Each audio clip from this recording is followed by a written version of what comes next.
Assalomu alaykum, hurmatli prezident, hurmatli xalqimiz. Meni murojaatim hurmatli prezidentimiz Shavkat Miromonovichga. Hurmatli prezident, mana bu yerda chizmada chizilmagan har xil holatdagi 150 ga yaqin ixtiroim bor. 150 ixtironi hayotga tatbiq qilish uchun sizdan amaliy yordam berishingizni so'rayman. Bu chizmalarni olib borgandan keyin yoningizga o'zingiz ham qiziqib hayotga tatbiq qilaman deb nima qilasiz? Sababi 3-Renessans poydevorini yoshlar bilan birga quramiz deb juda ko'p ta'kidlaysiz o'zingiz. Bu ixtirolarimni qisqacha aytib o'tadigan bo'lsam, 3tasini hayotga tatbiq qilganman. Bularni tushuntirib o'taman hayotga tatbiq qilganlarimni hozir. Undan oldin bitta gapni aytishim kerak. Bu 150 ixtirodan tashqari bu yerda Boysun shahar, Boysun tumaniga qarashli Kofrin qishlog'ida katta gaz chiqib ketyapti, nima bo'lib? Fontanlanish holati bo'lib. Gaz yoqolmayapti. Shuni yopib beraman deb aytmoqchiman. Shuni gaz fontanini, yonayotgan gaz fontanini yopish uchun ilmiy asosim nimam bor. Buni yopib bemalol O'zbekistonimizni iqtisodini rivojlantirish mumkin. Buni qilib beraman. Bundan tashqari qo'shni davlatimiz nimada Turkmanistonda yonayotgan, 50 yildan beri yonayotgan gaz fontani bor. Diametri 70 metrlik katta krater bo'lib yonayapti. Hurmatli prezident Guli Berdimuhamedov butun dunyo olimlariga buni yopib berishni so'rab nima qiluvdilar. Keyin men Turkman portaliga o'xshagan har xil nimalarga yozdim, natija bo'lmadi. Hozir ham yopilgani yo'q, shuni yopib beraman buni ham. Ana endi buni yopishda har xil yo'llari bor. Dunyo amaliyotida ham men o'sha boshqa yo'l tanlaganman, boshqacha ixtiromaniki. Bu kuchli atom yadrosi plutoniy bilan nima qiladigan holatdagi kuchli bombani joyi emas u yer. Nima Boysun, chunki tog' nimalari tektonik bir nima bo'lgan paytda, surishuv bo'lgan paytda siqilib chiqqan, u yerda kuchli yoriqlar bor, o'zi yer tagida tabiiy yoriqlar. Uni kuchli bombardimon qilganda yorilib ketib katta zaharlanish yoki nima bo'lishi mumkin.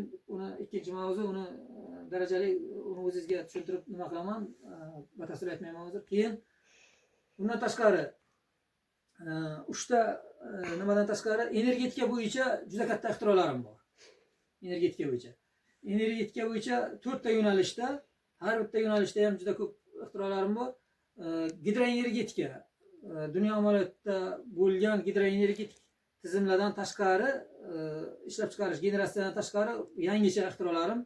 Bu mana bu yerda 3 metrga 1.20 lik katta chizma, orqa tomoni ham xuddi chizma, orqa tomoni energetika tizimida sulfat kislota ishlab chiqarish bo'yicha shunaqa tizimlar old tomoni qurilishi bor. Mana endi pastda qishloq xo'jaligi ham bor, mana lem ham chizilgan. Buni nimani aytayotgan edim, gidroenergetika tizimida O'zbekistonimiz hududida 12.000-13.000 megawatt energiya kamida olamiz. Yil o'tgan sayin 15.000 megawatt, 20.000 megawattga chiqarish mumkin bu nimani. Energiyani nima katta potensiali bor. Hozir O'zbekistonimizda 25.000 megawatt iste'molimiz bor. Gidroenergetika tizimida faqat bittasini charxpalak usulida energiya olish, tog' yomg'irlaridan, suv omborlaridan, katta daryolardan, kichik daryo, kanallarga o'tadigan sarjinalarda, tez oqar joylarda charxpalak usulida olish nimasini qo'ygan edim. Ixtiroyimni olib borgan edim davlat organlariga. Hamma joy faqat yaxshi ixtirolaringiz hayotga tatbiq qilsa bo'ladi. Hozirchalik iqtisodiy imkoniyatimiz ijtimoiy sohani rivojlantirishga qaragan degan o'xshagan so'zlar bilan chalg'ituvchi nimalar xatlar yorilgan bari. Hammasi zo'rligi haqida, lekin batafsil tushuntirilgan, yozilgan har xil tashkilotlardan.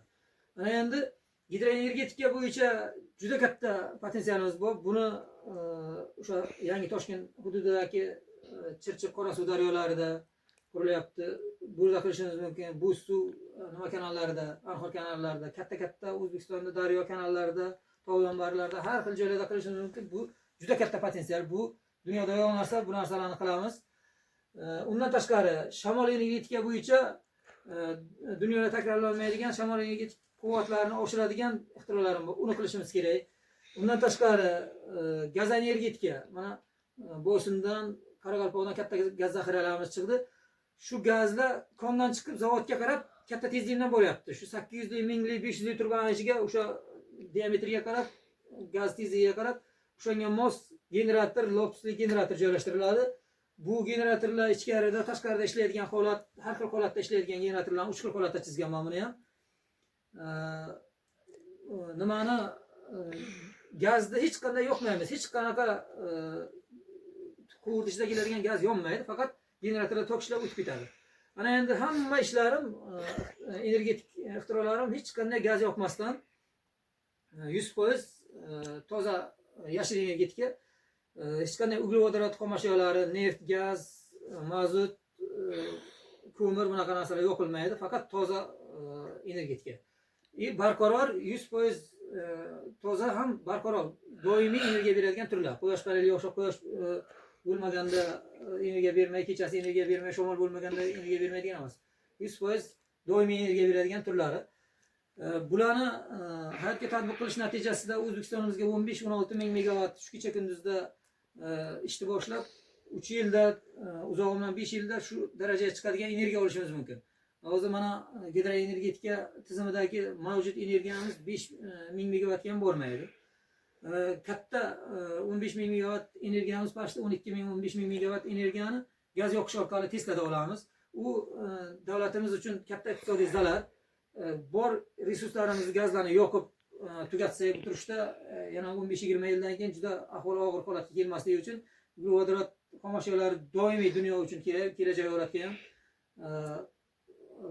kerakli kauchuk mahsulotlari, rezina mahsulotlari, kabel uchun har qanday mahsulotlar, polimer, polietilen mahsulotlari 100% xullas mashinani ichida metalldan boshqa 99% uglevodorod xomashyolardan topgan hamma jihozlari, uylarimizda maishiy xizmat hammasida shunday. Necha minut bo'ldi? 7.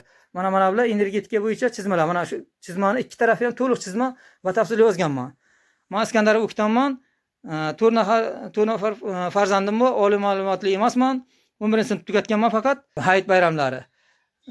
Mana Navro'z kunlari bo'lyapti. Mana shu Navro'z kunlarida O'zbekistonimizga katta ixtirolar bilan O'zbekiston xalqimizni, davlatimizni, prezidentimizni xursand qilishga va'da beraman.